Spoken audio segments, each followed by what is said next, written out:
Market માસ્ટર્સમાં હું નિશા આપનું સ્વાગત કરું છું અને મારી સાથે મારા સહયોગી વિક્રમ પાઠક પણ છે અને આજે આપણી સાથે ચર્ચામાં જોડાઈ રહ્યા છે સેન્ટ્રમ વેલ્થ મેનેજમેન્ટના ઇક્વિટી હેડ એડવાઇઝર દેવાંગ મહેતા. દેવાંગ સર, સ્વાગત છે આપનું. અત્યાર સુધી માર્કેટમાં આપણે જોઈ રહ્યા હતા નવા હાઈસ પર હાઈસ લાગી રહ્યા હતા અને હવે ક્યાંક માર્કેટ થોડુંક થાક ખાતું એવું દેખાઈ રહ્યું છે. ખાસ કરીને આરબીઆઈ ક્રેડિટ પોલિસી હોય કે ફેડની પોલિસી બાદ જે જોબ્સ ડેટા આવ્યા છે એણે થોડો સિનારીઓ બદલી નાખ્યો છે. વૈશ્વિક બજારોમાં તો તમે જો ખાસ કરીને ચિંતાઓ વધતી દેખાઈ રહી છે કે હવે ઇન્ટરેસ્ટ રેટ વધશે, કારણ કે ઇન્ફ્લેશનને પણ ડામવાની એક મોટી જવાબદારી અત્યારે સેન્ટ્રલ બેન્ક્સ પાસે છે. આ વૈશ્વિક બજારોના દબાણને આપણા ઉપર કઈ રીતે તમે હાવી થતા જોઈ રહ્યા છો? કેટલી ઇમ્પેક્ટ આગળ થશે? Good morning, thanks for having me on the show, Nisha. So yes, તમે જે ક્વેશ્ચન પૂછ્યો છે બહુ જ અત્યારના આ સિનારીઓમાં એકદમ એપ્રોપ્રિએટ વાત છે, કારણ કે આપણી માર્કેટ્સ અને ગ્લોબલ માર્કેટ્સ બધી એક સિંકમાં ચાલતી હતી અને નોર્મલી આપણે જોઈએ તો ઘણા વખતથી ઇન્ડિયામાં સંકેતો ભલે સારા હતા, મેક્રો ઇકોનોમિક પેરામીટર સુધરતા હતા, લિક્વિડિટી સારી હતી, સેન્ટિમેન્ટ પણ સુધર્યું છે, પણ તમે જુઓ તો જનરલી આપણે ટ્રેન્ડ જે ફોલો કરી છે એ ફોલો કરી છે યુએસ માર્કેટ હોય કે યુરોપિયન માર્કેટ હોય કે ઇન્ડિયાની સાથે નજીકની જે આપણી ઇમર્જિંગ માર્કેટ્સ હોય, એ બધી જ એક બુલિશ ટેરેનમાં છે. અત્યારે પણ છે, એમ નહીં કહું કે અત્યારે પણ કોઈ મોટું કરેક્શન જોવા મળ્યું છે અને આવા લેવલ્સ પર આવીને આપણે 5 થી 10% કરેક્શન ડાયજેસ્ટ કરવું જ પડશે, કોઈ પણ ક્ષણે આવી શકે છે. પણ અત્યારના જે થઈ રહ્યું છે ખાસ કરીને તમે જુઓ તો છેલ્લા સવા વર્ષમાં હું હંમેશા કહું છું સેક્ટર રોટેશન બહુ જ ઇમ્પોર્ટન્ટલી થયું છે. સેક્ટર રોટેશનમાં મારો જે મિનિંગ છે પહેલા આઈટી સેક્ટર, પછી ફાર્મા, પછી એફએમસીજી, પછી બેંક્સ, પછી મેટલ, શુગર હોય, પીએસયુ બેંક્સ હોય, બધા જ સેક્ટરે સારું કર્યું છે. અને છેલ્લા 6 મહિનામાં આપણે જોઈએ તો મિડ કેપ અને સ્મોલ કેપ સ્ટોક્સ, જેને જનરલી 18, 19, 20માં પણ અંડર પરફોર્મ કર્યું હતું, એને છેલ્લા 7-8 મહિનામાં બહુ જ સરસ આઉટ પરફોર્મન્સ આવ્યું હતું. હવે છેલ્લા 15 દિવસ મહિનાથી આપણે જોઈએ તો ફરી વખત ફ્લો થોડો લાર્જ કેપ તરફ આવી રહ્યો છે અને મિડ અને સ્મોલમાં થોડું સેલિંગ જોવાઈ રહ્યું છે. અને નેસેસરીલી આઈ થિંક છેલ્લા 1-1.5 વર્ષમાં જે પૈસા બન્યા છે એનું એક થોડું ઘણું પ્રોફિટ બુકિંગ પણ આ હોઈ શકે. ઇન્ફ્લેશનની તમે જે ચિંતાઓ કીધી એ ચિંતાઓના કારણે યસ, ઇન્ટરેસ્ટ રેટ્સ હવે અહીંયાથી નીચે નથી જવાના, ઉપર જ જવાના છે. અમેરિકામાં કદાચ 23માં વધશે, પણ ઇન્ડિયામાં પણ મે બી કદાચ 22માં એક વખત ઇન્ફ્લેશન જો વધ્યું તો ઇન્ટરેસ્ટ રેટ વધવાની શક્યતાઓ પણ વધી જાય છે. અને સૌથી ઇમ્પોર્ટન્ટ અત્યારે આટલા બધા જે આઈપીઓઝ આવે છે, આપણે કહીએ છીએ કે ઘણું સેલિંગ થઈ રહ્યું છે, ક્યારેક એફઆઈઆઈઝનું, ઇન્ડિયન ઇન્વેસ્ટર્સનું વચ્ચે, પણ એ પૈસા ઘણી વખત આઈપીઓઝની અંદર પણ પ્રાઇમરી માર્કેટમાં જઈ રહ્યા છે. એટલે મારા હિસાબે બહુ વરી કરવા જેવું નથી, પણ યસ, એક થોડું કરેક્શન જો અહીંયાથી આવે તો એ માર્કેટની હેલ્થ માટે ઓવરઓલ સારું છે. કારણ કે આટલા લાંબા રાઇઝ પછી એક નાનું કરેક્શન જો આવે તો એ એકચ્યુઅલી એ હેલ્પફુલ હોય છે કે ઘણા ઇન્વેસ્ટર્સ જે લેફ્ટ આઉટ ફીલિંગ કરે છે એના માટે પણ અંદર આવવા માટે એક સારી ઓપોર્ચ્યુનિટી બને છે. ઓકે, પણ સર આ વખતે એક મેજર ફેક્ટર જોઈએ જે આપણે ડોમેસ્ટિક ફ્રન્ટ ઉપરનું પહેલા સમજવા માંગીશ, તો એ છે બેન્કિંગ અને ફાઇનાન્શિયલ સેક્ટરનું. અહીંયા જે આખી પરિસ્થિતિ આપણને બનતી જોવા મળી છે, ગ્લોબલ માર્કેટના આખા જે સંકેતો તેના કરતાં બિલકુલ વિપરીત તરફની આ પરિસ્થિતિ રહી, કે જ્યાં આપણે જોઈએ તો એમના માર્કેટ્સ આપણને બેન્કિંગ ફાઇનાન્શિયલ સેગમેન્ટની અંદર સ્ટ્રોંગ થતા દેખાયા, પણ આપણા માર્કેટ્સ જે છે તે આ વર્ટિકલ ઉપર સારા એવા વીક થતા દેખાયા. તો હવે આપનો પર્સપેક્ટિવ અહીંયા શું બનતો દેખાઈ રહ્યો છે? વિક્રમ, 3 થી 4 વર્ષમાં આપણે જોઈએ તો આપણા બેન્કિંગ સેક્ટર પર મલ્ટિપલ ઇવેન્ટ્સ નો સામનો કરવો પડ્યો છે. આપણે જોઈએ તો આઈએલએનએફએસ ના જે કોલેપ્સથી લઈને ડીએચએફએલ ફિયાસ્કોથી લઈને ઘણી બધી વસ્તુઓ એવી આવી હતી ઇન્ડિયન ફાઇનાન્શિયલ સેક્ટર માટે કે જ્યાં સ્ટ્રેસ વધ્યું છે. પાસ્ટમાં પણ આપણે જોયું હતું પીએસયુ બેંક્સમાં જે ફાર્મ લોન વેવર્સના કારણે પણ ઘણા એનપીએસ બનતા દેખાણા હતા. તો આઈ થિંક પ્રાઇવેટ અને પીએસયુ બેંક બંને પર આપણે ઓવરઓલ જોઈએ તો not only COVID related stress, પણ ઘણી બધી સ્ટ્રેસ છેલ્લા 3 વર્ષમાં આવી હતી. અને આપણે એ પણ જોયું છે કે બેન્કિંગ સેક્ટરમાં પ્રાઇવેટ બેંક્સનું પોલરાઇઝેશન હતું અને પીએસયુ બેંક્સ નથી ચાલી. હવે અત્યારના જો આની પર એક મંતવ્ય આપવાનું હોય તો બહુ નેસેસરીલી એ છે કે યસ, ઇન્ડિયાના બેન્કિંગ સેક્ટરે અંડર પરફોર્મ કર્યું છે. યસ, બીજા સેક્ટર્સ અમુક આપણે એલાઇડ સેક્ટર્સ જોઈએ જેને આપણે બીએફએસઆઈમાં કહીએ છીએ, બ્રોકિંગ સ્ટોક્સ હોય કે વેલ્થ મેનેજમેન્ટ સ્ટોક્સ હોય, મ્યુચ્યુઅલ ફંડના લિસ્ટેડ સ્ટોક્સ છે કે એ ટાઈપના ઇન્ટરમીડિયરીના સ્ટોક્સ છે, એક્સચેન્જીસ છે, એને થોડું સારું કર્યું છે. પણ યસ, બેન્કિંગ, પ્યોર બેન્કિંગ આપણે કહીએ એને ગ્રોસલી અંડર પરફોર્મ કર્યું છે. હવે એનું કારણ એ છે કે જે સ્ટ્રેસની પહેલા વાત કરી, એ સ્ટ્રેસ રહી છે. ફોરેન માર્કેટ્સમાં કદાચ આટલી મોટી સ્ટ્રેસ આ બધા ઉપર નથી આવતી જે આપણે ગ્લોબલ માર્કેટ્સની વાત કરીએ છીએ. ઇન્ડિયામાં આ સ્ટ્રેસ હતી, પણ હવે જેટલા પણ તમે કંપનીના નંબર્સ જુઓ તો દેખાય છે કે એ સ્ટ્રેસ નેસેસરીલી લાસ્ટ 2 ક્વાર્ટરથી ઓછી થતી દેખાય છે. અને તમે રિપોર્ટ વાંચો, આજે સવારના હું એક મૂડીઝનો રિપોર્ટ વાંચતો હતો, FY22ના એન્ડમાં અને FY23 જ્યારે શરૂ થશે ત્યાર સુધી આ બધી સ્ટ્રેસ મોસ્ટલી બધી ઓછી થઈ ગઈ હશે. અત્યાર સુધી આપણે મોન્સૂન બી સારું જોયું છે, એટલે કોઈ નવી રિલેટેડ સ્ટ્રેસ આવે એવું નથી લાગતું. અને ઇન્ડિયા આઈએનસી કેપેક્સ પર પણ છે, સો કદાચ ડિપોઝિટ ગ્રોથ તમારું વધે, કદાચ લેન્ડિંગ ગ્રોથ રેટ વધે, આ બધું જ વધી શકે છે. એટલે મારા હિસાબે આ સ્ટ્રેસ ખતમ થતી હોય એવું લાગે છે. It's a good time to buy સારી જે પ્રાઇવેટ બેંક્સ હોય, એટલીસ્ટ એ બાય કરવાનો એક સારો ટાઈમ છે. પણ શું હાઉસિંગ ફાઇનાન્સ કંપનીઝ છે કે એનબીએફસીસ છે ત્યાં ફોકસ વધારવું જોઈએ? આઈ થિંક હાઉસિંગ ફાઇનાન્સ એક બહુ મોટો પ્રોક્સી પ્લે તરીકે હું હંમેશા કહું છું, કારણ કે આપણે જોઈએ છે કે આખા ઇન્ડિયામાં તમે કોઈ પણ આર્ટિકલ વાંચો કે કોઈ પણ સારા રિયલ એસ્ટેટ લિસ્ટેડ પ્લેયરની કમેન્ટ્રી સાંભળો, આફ્ટર નંબર્સ બધા જ કહી રહ્યા છે કે એક પોઝિટિવિટી આવી રહી છે, ઇન્વેન્ટરી ધીમે ધીમે વેચાઈ રહી છે, જે રેડી સ્ટોક છે જે બિલ્ડર્સ પાસે, એમાં તો ઘણું ખરું સેલ્સ સારું થઈ રહ્યું છે અને પ્રાઇસ રાઇઝની પણ વાતો થઈ રહી છે. હવે એ ડેફિનેટ છે કે નહીં અત્યારે નથી ખબર, પણ આ બધું જોતા એમ લાગે છે કે હાઉસિંગ ફાઇનાન્સ સ્ટોક્સ છે, બિલ્ડિંગ મટીરિયલ સ્ટોક્સ છે, જે એક પ્રોક્સી પ્લે હોય, ઘણા વખત સુધી આ લોકો અંડર પરફોર્મ કર્યું હતું. ખાસ કરીને હાઉસિંગ ફાઇનાન્સ આપણે જોઈએ તો એને કોઈ આઉટ પરફોર્મન્સ નથી કર્યું. ઉપરના એક બે સ્ટોક્સ જેવા કે HDFC જેવા સ્ટોક્સ છે, રિટર્ન્સ આપ્યા છે ઇન્વેસ્ટર્સને, પણ જે એક મલ્ટી યર બુલ રન ચાલુ થાય ઘણી વખત એ કદાચ શરૂ થવાનો ચાન્સ છે. કારણ કે જો રિયલ એસ્ટેટ સેલ્સ વધે, જો ઇકોનોમિક સેન્ટિમેન્ટ સુધરે, તો લોકોના હાથમાં પૈસા પણ આવે, ઇકોનોમિક સેન્ટિમેન્ટના કારણે આગળ જતા હવે સેલેરી રાઇઝ ને બધું જોવા મળશે નેક્સ્ટ 1-2 વર્ષમાં. અને જે લોકોને વર્ક ફ્રોમ હોમ કલ્ચર જોયું, એ લોકો પણ પોતાના ઘરો મોટા લેવા માંગે છે. સો આઈ થિંક જે 2 બેડરૂમ વાળા 3 માં જવા માંગે છે, 3 વાળા 4 માં જવા માંગે છે. આઈ થિંક આ એક બહુ સિમ્પલ ફિનોમિનન છે જે આપણે એક્સપિરિયન્સ કરી રહ્યા છે, અને એના કારણે યસ, હોમ લોન ડિમાન્ડ પણ વધી શકે છે. તમારો question about housing finance companies અને એનબીએફસીસ પણ જે છે, કન્ઝ્યુમર એનબીએફસીસ વગેરે, જ્યાં લોકોનું ડિમાન્ડ જે પુશ ડિમાન્ડ જે પુશ પહેલા પાછળ હતું, એ હવે અત્યારે કદાચ ડિમાન્ડ ફરી વખત આવશે એવું લાગી રહ્યું છે. એની સાથે સર એક બીજું વર્ટિકલ પણ ખાસ આપણી પાસે ગ્લોબલ માર્કેટના ફ્રન્ટ ઉપર સમજવા માંગીશું કે જે પ્રમાણેનો સિનારીઓ અત્યારે આપણે જોઈ રહ્યા છે, પર્ટિક્યુલરલી ઓટોમેશનનું આખું એક જે વર્ટિકલ છે, જેના ઉપર હવે ગ્લોબલ માર્કેટ્સ ફોકસ કરી રહ્યા છે. ન્યૂ એજ બિઝનેસીસ તરીકે આપણે હવે આને ઓળખવાની શરૂઆત કરી દીધી છે. તો આ ફ્રન્ટ પર આપનો શું વ્યૂ બની રહ્યો છે? થોડુંક વધારે પડતું વેલ્યુએશન આપણે ઓટોમેશન અને ન્યૂ એજ બિઝનેસીસને આપી દીધું છે. Domestic as well as global માર્કેટમાં તમે આને કેવી રીતે જોવો છો sir? I think Vikram, new age businesses માં ખાસ કરીને આપણે જોઈએ તો જે આપણે કહીએ છીએ આ ફ્યુચર રેડી બિઝનેસ છે, કે જે પ્રોડક્ટિવિટી એનહાન્સમેન્ટ કરે છે, આ ટાઈપના બિઝનેસીસ બીજા બિઝનેસને હેલ્પ કરે છે to integrate their plans, to integrate their systems. આ ટાઈપના જે પ્લાન્સ હોય જેમાં ઓટોમેશન કરવા માટે જે હેલ્પ થાય, કે જેમાં હ્યુમન ઇન્ટરવેન્શન થોડું ઘટી શકે છે. કેટલી બધી સિસ્ટમ્સ એવી છે જેમાં તમને રાઇટ ફ્રોમ એટેન્ડન્સ થી લઈને પેરોલ થી લઈ અને પ્લાન્ટ ઓટોમેશન સુધીની વસ્તુઓ ઘણી બધા કોર્પોરેટ્સને જરૂર પડી છે. કારણ કે ઓવરઓલ લોકો સમજી ગયા છે કે cost cutting is going to B the order of the day. જેને કોસ્ટ કટિંગ નથી કર્યું એને જોયું છે કે ઘણા વખત એ લોકો પર બેલેન્સ શીટ પર એટલું પ્રેશર આવ્યું છે કે એ લોકો સર્વાઈવ કરવા માટે ડિફિકલ્ટ થઈ જાય છે. તો મારા હિસાબે આ જે પોસ્ટ કોવિડ સિનારીઓ થયો છે, એને ઘણા બધા ન્યૂ નોર્મલને ચેન્જ કર્યા છે. અને હવે જે નવા નોર્મલ્સ બની રહ્યા છે એની અંદર બહુ જ ઇમ્પોર્ટન્ટ છે કે તમે આઈટી સિસ્ટમ્સ તમારી કંપનીની સ્ટ્રોંગ હોવી જોઈએ. તમારી ટેકનોલોજી બહુ જ લેટેસ્ટ ટેકનોલોજી અપનાવવાની છે. ક્લાઉડ કમ્પ્યુટિંગની આપણે વાત કરીએ છીએ, ઘણી બધી વસ્તુ એવી છે જે આર્ટિફિશિયલ ઇન્ટેલિજન્સ છે, રોબોટિક્સ છે. આ બધી વસ્તુ જો તમે તમારી કંપની સાથે ઇન્ટિગ્રેટ કરી શકો, તમે મેન્યુફેક્ચરિંગ કંપનીઓ કે તમે સર્વિસ કંપનીઓ, કે આજે તમે જુઓ તો ઇવન બ્રોકરેજીસ થી લઈ અને વેલ્થ મેનેજમેન્ટ કંપનીઝ બધાના ઓટોમાઇઝ પ્લેટફોર્મ્સ છે, બધી જગ્યાએ તમે જઈને ટ્રેડ કરી શકો છો. આનું મહત્વ બહુ જ છે, બહુ જ અગત્યની વાત છે આ. અને ગ્લોબલી પણ આપણે જોઈએ છે ઘણી બધી કંપનીઝ એવી છે જે આ વર્ટિકલમાં કામ કરે છે, એને બહુ જ સારું માર્કેટ કેપ એક્સપાન્શન જોયું છે. ઇન્ડિયામાં યસ, અમુક કંપનીઝ હજી લિસ્ટેડ નથી, થોડી કંપનીઝ લિસ્ટેડ છે, એટલે કદાચ ત્યાં એનું એક વેલ્યુએશન પ્રીમિયમ મળી રહ્યું છે. પણ મને લાગે છે આવનારા 5 થી 10 વર્ષમાં આ એક સાયકલ ઇમર્જ થશે અને આ બધી automation, IT, technology, robotics, AI related companies બહુ જ સારું કરશે. ત્યારે દેવાંગજી, હાલના દિવસોમાં નવા રોકાણકારોએ જેમણે એન્ટ્રી લીધી છે માર્કેટમાં, એમના માટે ખૂબ જ સારો સમય રહ્યો આઈપીઓના ફ્રન્ટ પર. પ્રાઇમરી માર્કેટ તમે જો જે રીતે બઝિંગ રહ્યું, કે જે રીતના લિસ્ટિંગ ગેઇન્સ મળ્યા છે, બધા માટે એક એટ્રેક્શન બની રહ્યું છે આ પ્રાઇમરી માર્કેટ. પણ હવે આ એક સાવચેતીના સૂર હોઈ શકે કે આ એક કઈ રીતે મૂલવવું જોઈએ આ પ્રાઇમરી માર્કેટને, તમે કઈ રીતે સલાહ આપો છો અત્યારે? યસ, થોડી સાવચેતી અત્યારે જરૂરી છે. તો હું એમ ડિસ્પ્યુટ નહીં કરું કે અત્યારના જે ક્વોલિટી ઓફ પેપર અને જે આઈપીઓસ આવી રહ્યા છે એમાંથી ઘણી ખરી કંપનીઝ સારી છે. હવે કંપની સારી હોવું એ ખાલી એ મહત્વનું નથી, એની સાથે સાથે શું વેલ્યુએશન્સ પણ રિડિક્યુલસલી લો છે, ફેર વેલ્યુએશન છે કે હાઈ વેલ્યુએશન છે. એમાં આન્સર છે કે ઘણી બધી કંપનીઝ હાઈ વેલ્યુએશન પર આવી રહી છે. હવે એનું કારણ એ છે કે ડેફિનેટલી પ્રમોટર્સના OFS પણ છે આમાં. જો રિટેલ ઇન્વેસ્ટર્સને સમજવું હોય તો આમાં બે ટાઈપના ઇશ્યુઝ હોય છે.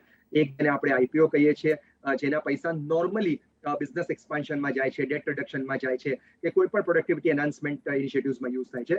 પણ અત્યારના ઘણા બધા IPO એવા આવે છે જે કોમ્બિનેશન ઓફ OFS અને બિઝનેસ પ્રોસીડ્સ માટે આવે છે. પણ OFS જે છે ખાલી ઓફર ફોર સેલ ઘણી કંપનીઝના, એમાં આપણે જોઈએ છે કે પ્રમોટર્સ એક સારો ટાઈમ ગોતે છે. ડેફિનેટલી એ લોકો પણ પોતાની કંપનીને જ્યારે ડાયવેસ્ટ કરે છે એમાંથી 25% સ્ટેક વેચે છે કે 10% સ્ટેક વેચે છે, એ લોકોને બી સારું વેલ્યુએશન જોઈએ છે. તો એમાં થોડું કેરફુલ રહેવું જોઈએ, કારણ કે એ લોકો એને ફુલ્લી પ્રાઇસ્ડ કરીને હાઈ વેલ્યુએશનમાં ઘણી વખત વેચે છે. માર્કેટ સિચ્યુએશન અત્યારે બુલિશ છે, કદાચ નેક્સ્ટ 6 મહિના વર્ષ બધા IPOsમાં પૈસા બને, પણ પછી it is very important to differentiate the men from the boys. એટલે મારું કહેવું છે કે જે સારા IPOs હોય એને સબસ્ક્રાઇબ અત્યારે પણ કરવા જોઈએ. પણ જે IPOમાં આપણે લાગે કે નહીં આ કંપની અત્યારના ખાલી એક પોતે પ્રમોટરના પૈસા માટે આવી રહી છે, એ લોકોના પૈસા બની જાય, પણ મારા માટે ટેબલ પર નેક્સ્ટ 3-5 વર્ષમાં કાંઈ નથી, તો આપ IPO થી દૂર રહેવું જોઈએ. સેકન્ડ, મારા હિસાબે લિસ્ટિંગ ગેઇન્સ ખાલી ન જોવા જોઈએ. ઘણા બધા IPOsમાં લિસ્ટિંગ ગેઇન્સ માટે આવે છે.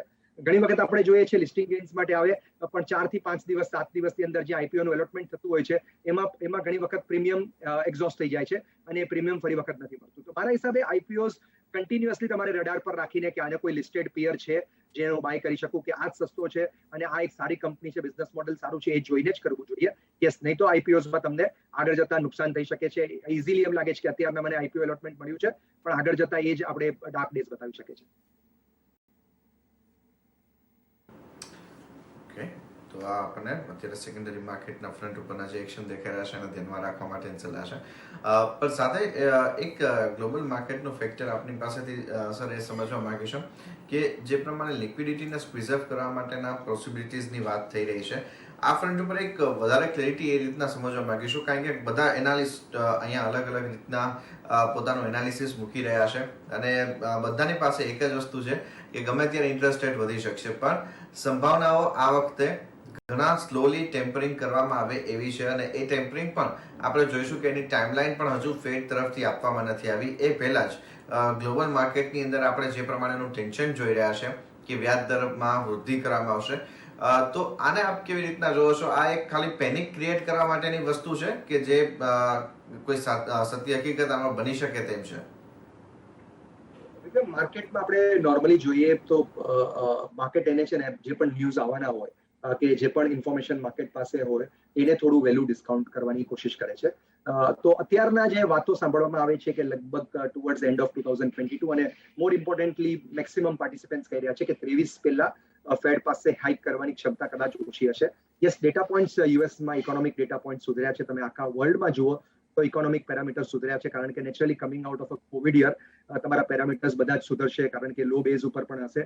હવે ઇમ્પોર્ટન્ટલી આમાં એ છે કે માર્કેટને અત્યારના જો પ્રિપેર કરવામાં આવી રહ્યું છે, ઇકોનોમીઝ પણ પ્રિપેર થઈ રહી છે, અને ફેડે જે પહેલા જે મિસ્ટેક કરી છે થોડા વર્ષો પહેલા કે જલ્દી ઇન્ટરેસ્ટ રેટ હાઇક કરે, કે જલ્દી ટેપરિંગ કરવા માંડે, કે જે મોમેન્ટમ અને સ્ટિમ્યુલસ ઇકોનોમીને આપ્યું છે એને જલ્દી પાછું ખેંચી લે, એ કદાચ મિસ્ટેક આ વખતે નહીં કરે. કારણ કે આપણે જોયું છે કે જો વધુ ઇન્ટરેસ્ટ રેટ્સ વધારવામાં આવ્યા અને ટેપરિંગ કરવામાં આવ્યું તો કદાચ આ ઇકોનોમિક જે ગ્રોથ આવી રહ્યો છે એ બહુ સ્લો ડાઉન થઈ જાય. મારા ખ્યાલથી વર્લ્ડમાં કોઈ પણ દેશ આ એફોર્ડ નહીં કરી શકે, કારણ કે આપણે જે હિસાબે ખરાબ ટાઈમમાંથી આવ્યા છે, જ્યાં જોબ્સ નતા લોકો પાસે, ઇકોનોમિક સર્વાઇવલ માટે તકલીફ હતી, ડેટ ટુ GDP વધી ગયા હતા, ફિસ્કલ ડેફિસિટની વાતો થતી, કરંટ અકાઉન્ટ ડેફિસિટ બધું વધી ગયું હતું. આઈ થિંક બધા જ પેરામીટર્સ પર તમે ગ્લોબલને જુઓ અને ઇન્ડિયન માર્કેટને પણ જુઓ, ઇન્ડિયન ઇકોનોમીને પણ જુઓ રાધર, તો બધું સુધરી રહ્યું છે. સો મારા હિસાબે આ વખતે કોઈ ઉતાવળ નહીં કરે, પણ યસ, માર્કેટ છે એટલે માર્કેટ થોડું પ્રિપેર્ડ હોય છે હંમેશા, અને પાર્ટિસિપન્ટ્સ હંમેશા જોઈએ છે કે નેક્સ્ટ 2 વર્ષમાં જો ઇન્ટરેસ્ટ રેટ હાઇક થશે તો મારી પાસે બીજું કયું એસેટ ક્લાસ છે, શું ખાલી ઇક્વિટીમાં જ રહું કે ઇક્વિટીમાંથી ધીમે ધીમે થોડું ડેટમાં પણ ટ્રાન્સફોર્મ કરું. એટલે આ એક બેક ઓફ ધ માઇન્ડ એક ફિયર જરૂર રહેશે, અને આઈ થિંક યસ, માર્કેટમાં 1-2 ફિયર આવા હોવા જરૂરી છે, નહીં તો પૈસા બનાવવા બહુ ઇઝી થઈ જાય, બહુ કોમ્પ્લાસન્સી આવી જાય. એના કરતા કદાચ આ એક બેક ઓફ ધ માઇન્ડ એક ફિયર રહે તો માર્કેટ થોડું કોશિયસ સુરમાં જ આગળ ચાલે. ત્યારે દેવાંગજી, હવે કોઈએ બેલેન્સ પોર્ટફોલિયો બનાવવો હોય, કારણ કે અત્યારે બ્રોડર માર્કેટમાં આપણે ખાસું ધોવાણ જોઈ રહ્યા છે, અને આ ઘટાડાનો જો લાભ લેવો હોય તો કઈ રીતે બેલેન્સ પોર્ટફોલિયો બનાવી શકાય અત્યારે? નિશા, યસ, બેલેન્સ પોર્ટફોલિયો નું જે સજેશન છે એ એટલા માટે કરવામાં આવે છે કારણ કે નોર્મલી જે લોકો માર્કેટમાં આવે છે એ જોઈ છે કે હવે તો ઇકોનોમિક રિકવરી થઈ રહી છે, અનલોક થઈ રહ્યું છે. લોકડાઉન રિલેટેડ જે પ્લેસ બધા ડિપ્રેસ્ડ હતા, એ રેસ્ટોરન્ટના સ્ટોક્સ છે, એરલાઇન સ્ટોક્સ છે, મલ્ટીપ્લેક્સ સ્ટોક્સ છે, આ બધા વર્ચ્યુઅલી આપણે જોઈએ તો ઘણા વખતથી એક ખરાબ ટેરિટરીમાં હતા. નંબર્સ પણ કમજોર હતા હતા નેચરલી જો ધંધો જ ન હોય તો કઈ રીતે આના નંબર સારા આવે. તો આ એક ઇકોનોમિક રિકવરી લોકો પ્લે કરી રહ્યા છે. પણ અમારું મંતવ્ય એ છે કે આની અંદર ખાલી એક જ તમે સેક્ટર કે બે સેક્ટર સિલેક્ટ કરશો તો આગળ જતા બહુ જ મોટા તમને જગ્સ આવી શકે છે. એના કરતા તમારો પોર્ટફોલિયો જે બેલેન્સ કહેવાય, હું એટલા માટે બેલેન્સ કહું છું, it has to be an ideal mix of export related themes જ્યાં ઇન્ડિયાની સ્ટ્રેન્થ પણ છે. સો એક્ઝામ્પલ્સ આપું તો આમાં IT related companies, automation companies, ફાર્મામાં niche pharma companies, MNC pharma companies કહેવાય, ડાયગ્નોસ્ટિક લેબોરેટરીઝ છે, હોસ્પિટલ સ્ટોક્સ છે. એક પુલમાં તમે આ સ્ટોક્સ લો. બીજી ઇન્ડિયાની સ્ટ્રેન્થ છે, અમુક આપણે કહી શકાય અત્યારે સ્પેશિયાલિટી કેમિકલ્સ છે કે એગ્રો કેમિકલ્સ છે જેમાં ઘણી સારી કંપનીઝ છે. એક બાજુની સ્પેસ પર તમે આ કંપનીઝ લઈ શકો. સેકન્ડ સાઈડ પર તમારી ઇકોનોમિક રિકવરીને પ્લે કરવું હોય તો ત્યાં કંપનીઝ છે BFSI, જે મેં પહેલા વાત કર્યું, જેમાં તમે બેન્કિંગ ફાઇનાન્સની વાત કરી શકો. ઇન્સ્યોરન્સ, અત્યારના લોકોના પ્રીમિયમ વધી રહ્યા છે. તમે જોજો ઇન્સ્યોરન્સ કંપનીઝની ટોપ લાઈન વધે છે પણ બોટમ લાઈન કેમ નથી વધતી? કારણ કે ક્લેમ્સ વધારે આવે છે. કદાચ 6-9 મહિના રહીને આ પણ પ્રોબ્લેમ સોલ્વ થઈ જાય. તો તમે insurance companies, large private banks છે, NBFCs છે, બિલ્ડિંગ મટીરિયલ કંપનીઝ, જે હંમેશા હું સજેસ્ટ કરું છું, જેમાં એડહેસિવ, પેઇન્ટ કંપની, સિરામિક્સ, આ બધાનું એક બીજું પુલ છે જ્યાં તમે એને એક તમે ઇકોનોમિક રિકવરી તરીકે કે કોર્પોરેટ કેપેક્સ જો પાછું આવે કે આવી રહ્યું છે એ પણ પ્લે કરી શકો છો. એની સાથે સાથે ઓફકોર્સ ટ્રેડિશનલી FMCG, ડિસ્ક્રિશનરી અને નોન ડિસ્ક્રિશનરી કન્ઝમ્પશન પણ ઇન્ડિયામાં પ્લે કરવું બહુ જરૂરી છે, જે અત્યારના અંડર પરફોર્મ કરે છે. પણ I think long term themes માટે આ જે 4-5 થીમ હું કહી રહ્યો છું એ તમારા પોર્ટફોલિયોમાં ઇન્ક્લુડ કરીને એક બેલેન્સ પોર્ટફોલિયો બનાવવા માટે એક એપ્રોપ્રિએટ ટાઈમ છે. ઓકે. એની સાથે આજના દિવસમાં અને આજના ઓવરઓલ અત્યારનો જે સિનારીઓ છે એમાં આપણે જોઈએ તો દેવાંગજી, એક વસ્તુ અહીંયા બની રહી છે કે થીમ બહુ ઝડપથી માર્કેટની ચેન્જ થઈ રહી છે.